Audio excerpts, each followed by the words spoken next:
So you see, there's definitely a reason why warnings are given.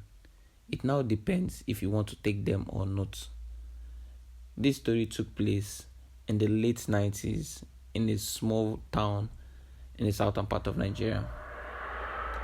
Hi and welcome. If this is your first time of popping into our channel, don't forget to subscribe, like, and share as we have more stories to tell. It said the whispers came from an empty room and it said his name, Jeff. This was when he knew that he was not alone in that house. You see, Jeff grew up in a small town in southern Nigeria. At the edge of the town stood an old house beside a thick forest. No one went near it, not even during the day. Some years go by. About a year ago, a family lived there. One night, the father went into the forest to hunt and never came back. Days later, neighbors find the mother unalive inside the house. Her eyes were open. Her mouth was frozen like she was screaming. The children were all gone. After that, strange things began to happen. You see, people heard footsteps at night. Some saw a weak light moving inside the house. Others heard crying and low chanting. Anyone who moved close to the house would feel dizzy, weak, or sick. So everyone avoided it, except Jeff. You see, when Jeff turned 18, he thought all these stories were lies. He wanted to prove that fear controlled his town. So he decided to spend the night inside the house. His friends began to beg him not to do it. He only laughed. So he packed up and went. Jeff entered the house just before sunset. The forest beside it was too quiet. No insects, no birds.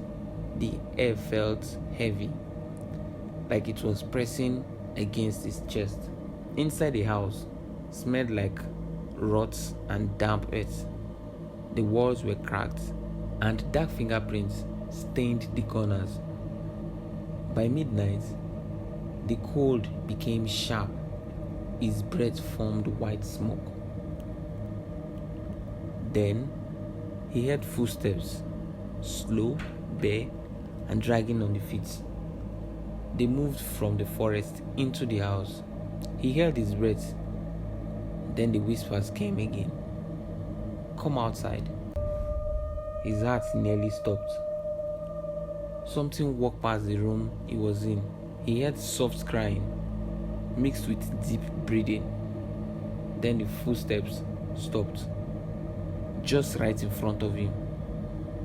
The air turned freezing. A tall shape formed in the dark. It looked like a woman, thin and broken, with long fingers and twisted legs. Her face was pale and her eyes were sunk deep inside her skull. You see, when her mouth opened, black liquid poured out. She whispered his name. Then he started running.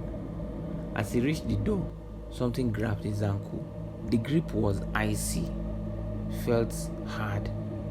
When he looked back, he saw hands crawling out of the floor, pulling him down. He screamed and kicked until he was able to break free. He ran through the forest with barefoot, cutting his skin on branches and stones. But behind him, he heard footsteps chasing him. So he decided not to stop until he collapsed in the village. For days he was sick. He had fever. He vomited that same black liquid from the woman's mouth. He heard whispers in his sleep. Sometimes he woke up with scratch marks on his chest. An old man said something had attached itself to him.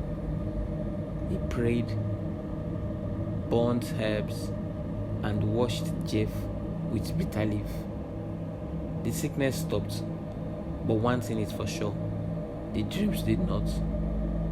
Sometimes late at night, he still hears the slow footsteps outside his window and a whisper calling his name from the forest.